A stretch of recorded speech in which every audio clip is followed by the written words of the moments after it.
देश की सत्ताधारी पार्टी जो अपने आप को दुनिया की सबसे बड़ी पार्टी कहती है, उनके बारे में दो बातें साबित हो चुकी हैं। Anti narcotics task force highly professional बंदे हायर कीते ने, चाहे वो लॉ अफसर होण, चाहे वो फोरेंसिक दे होण, चाहे होर जांच दे अधिकारी होण, ते अपनी होणगे इन्हां दे। पंजाब सरकार में है नशे के खिलाफ जीरो टॉलरेंस। पंजाब सरकार का एक और कठोर कदम। शिकायत दर्ज करवाने के लिए मैसेज करें 9779100200 पर। नशे के खिलाफ हमारा साथ दें।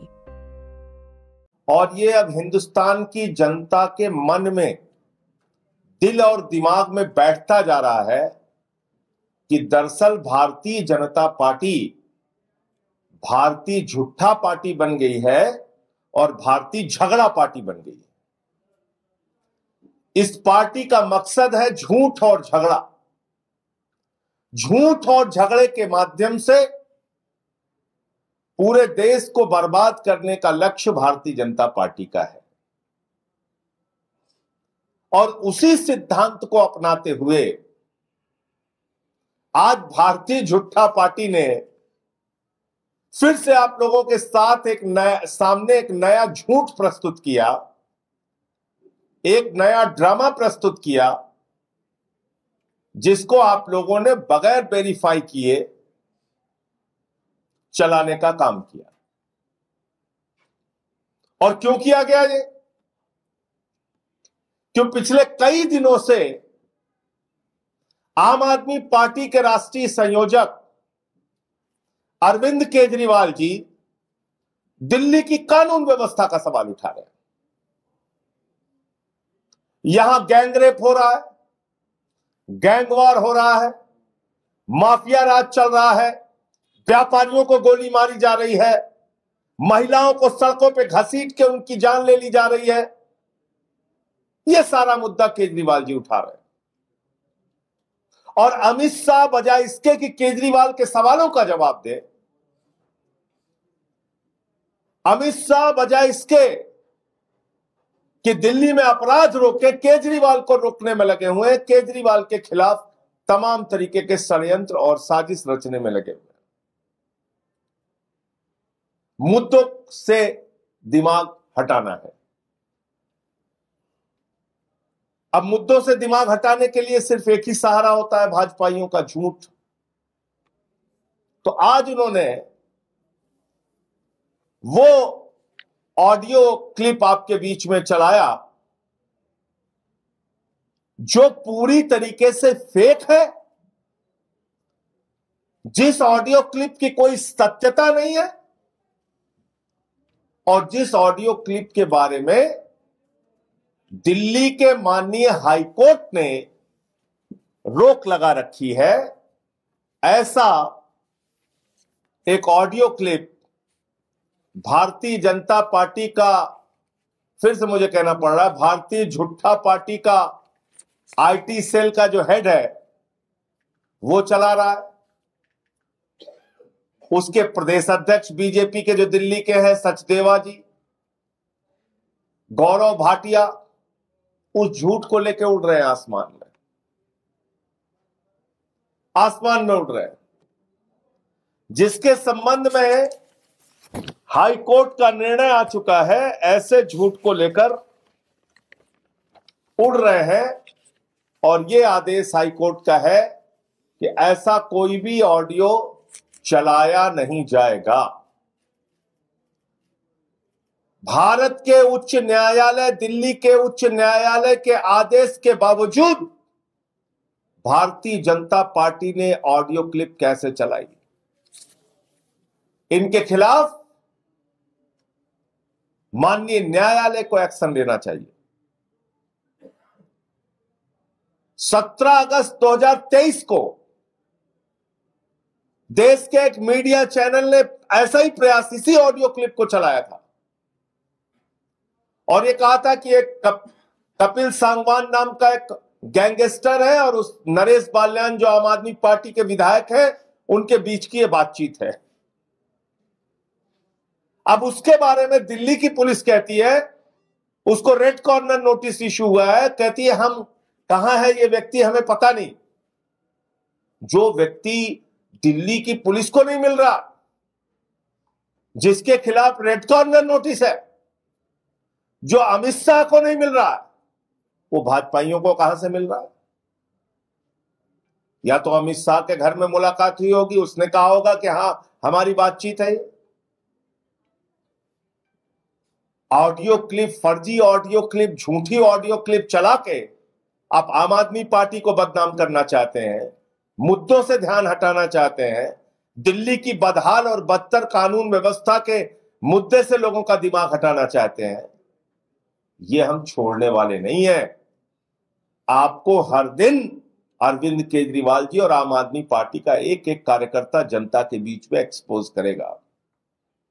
दिल्ली हमें सुरक्षित चाहिए, देश की राजधानी हमको सुरक्षित चाहिए। यही प्रयास इन्होंने अभी महाराष्ट्र के चुनाव में किया, फर्जी ऑडियो क्लिप चला दिया। यही प्रयास इन्होंने दिल्ली में आज कर दिया। 2023 अगस्त का, एक साल के बाद, सवा साल के बाद ऑडियो क्लिप आप चला रहे हैं जिसपे हाई कोर्ट का स्टे है।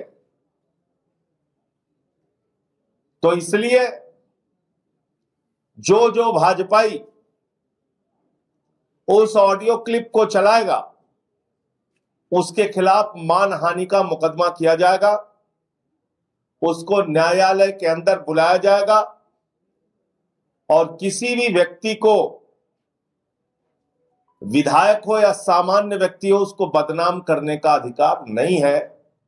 और ये जो काम बीजेपी ने किया है आज, वो न्यायालयों के आदेश की अवहेलना है और साथ ही साथ उनकी पार्टी का जो नाम है भारतीय झूठा पार्टी, वो भारतीय झूठा पार्टी ने अपने आप को फिर साबित कर दिया कि दुनिया में सबसे ज्यादा झूठ फैलाने वाली और झूठ बोलने वाली पार्टी है भारतीय झूठा पार्टी, यानी कि गलती से उसका नाम भारतीय जनता पार्टी।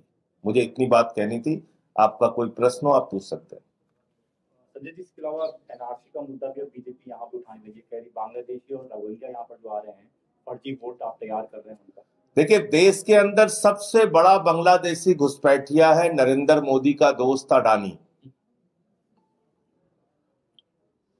उस अडानी को मोदी जी ने ठेका दिलवाया है बांग्लादेश में। झारखंड की जनता की बिजली, देश की जनता की बिजली बांग्लादेशियों को दिलाने का काम भारत के प्रधानमंत्री नरेंद्र मोदी ने अपने दोस्त को दिया है जिसका नाम है अडानी। तो देश में सबसे बड़ा बांग्लादेशी घुसपैठिया कौन है? अडानी। पहले अडानी को बुलाओ, अडानी का धंधा बांग्लादेश में रुकवाओ। जितने मोदी के दोस्त बांग्लादेश में धंधा करते हैं पहले वो धंधा बंद करें। नंबर एक बात। नंबर दो बात, बांग्लादेश से सीमा किसकी लगती है? त्रिपुरा की, आसाम की, बंगाल की। सीमा की सुरक्षा किसके जिम्मे है? नरेंद्र मोदी और अमित शाह के जिम्मे है। 10 साल से सरकार किसकी है? मोदी जी और अमित शाह की है। ना तो ओबामा की सरकार हिंदुस्तान में है, ना ट्रंप की सरकार हिंदुस्तान में है। यहां तो यशस्वी प्रधानमंत्री, शक्तिशाली, बाहुबली, महामहिम हमारे भगवान आदरणीय नरेंद्र मोदी जी की सरकार है ना। तो बांग्लादेश का घुसपैठिया दिल्ली कैसे पहुंच गया? मोदी जी ने उसको त्रिपुरा में नहीं रोका, आसाम में नहीं रोका, मोदी जी ने उसको बंगाल में भी नहीं रोका। बताइए, वो बांग्लादेश का घुसपैठिया त्रिपुरा से निकला, आसाम से निकला, बंगाल से निकला, बिहार पार किया, झारखंड पार किया, उत्तर प्रदेश पार किया, सारे राज्यों को पार करता करता करता करता वो दिल्ली में आ गया। देखिए कितनी मजेदार बात है। और हमारा बेचारा भोला प्रधानमंत्री और उससे ज्यादा भोला हमारा गृह मंत्री ये कुछ कर नहीं पाया, इतना बेबस और लाचार है। तो इसलिए ये ड्रामेबाजी मत करो। तुम्हारा दोस्त इस देश का सबसे बड़ा बांग्लादेशी घुसपैठिया है जिसका नाम है अडानी। मोदी का सबसे करीबी दोस्त है। उसको हजारों करोड़ का बिजली का ठेका नरेंद्र मोदी ने बांग्लादेश में दिलवाया। पहले वो ठेका कैंसिल कराओ और कह रहे हैं कि बांग्लादेशी घुसपैठियों की यहां जांच कराओगे। क्या बोल के आए भारत के प्रधानमंत्री 50 साल की आजादी पे, जब शेख हसीना बुलाया था नरेंद्र मोदी को? शेख हसीना ने किसी और नेता को नहीं बुलाया हिंदुस्तान के, उसने नरेंद्र मोदी को बुलाया। बांग्लादेश की आजादी के 50 साल पूरे हुए, हमारे आदरणीय मोदी जी ने जाके वहां पर कहा, मैं तो बांग्लादेश की आजादी का योद्धा हूं, मैंने बांग्लादेश की आजादी के लिए जेल काटी है, मैं बांग्लादेश का स्वतंत्रता संग्राम सेनानी हूं। तो भाजपाई भूल गए ये बात। मोदी बांग्लादेश का स्वतंत्रता संग्राम सेनानी है और तुम यहां बांग्लादेशी घुसपैठिया खोज रहे हो। बांग्लादेशी घुसपैठिया त्रिपुरा से, आसाम से, बंगाल से यहां कैसे पहुंचा? पहले इसका जवाब दो। नंबर 1, तुम्हारे दोस्त अडानी को हजारों करोड़ों का ठेका बांग्लादेश में कैसे मिला? पहले इसका जवाब दो। नंबर 2, हिंदुस्तान की जनता की बिजली चोरी करके हजारों मेगावाट बिजली बांग्लादेशियों को मोदी जी और तुम्हारे दोस्त अडानी मोदी जी क्यों दे रहे हैं? तीसरा इसका जवाब दो। और इसके साथ साथ 10 साल में 10 बांग्लादेशियों का नाम बताओ जिसको तुमने हिंदुस्तान से भगाया। बताइए आप। अगर कोई ये एनआरसी और आरसी जो आपको लाना है, कानून, नौटंकी, ड्रामा, वो तो आप लोग ड्रामे करते रहते हो, ड्रामेबाज पार्टी है। लेकिन एक चीज ये बताओ आप मुझे कि अगर कोई विदेशी नागरिक दिल्ली में मिल गया,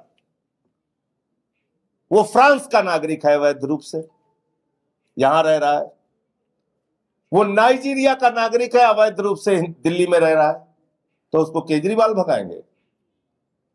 उसको कौन भगाएगा भाई? उसको अरविंद केजरीवाल भगाएंगे कि मनीष सिसोदिया भगाएंगे कि गोपाल राय भगाएंगे कि आतिशी भगाएंगे? कौन भगाएगा उसको? अगर कोई अवैध नागरिक भारत की धरती पर मिलता है तो उसको भगाने का काम कौन करता है? प्रधानमंत्री नरेंद्र मोदी और अमित शाह और एक्सटर्नल अफेयर्स मिनिस्ट्री। अपने पाप और गुनाह सीना ठोक ठोक के भाजपाई खुद ही गिना रहे हैं।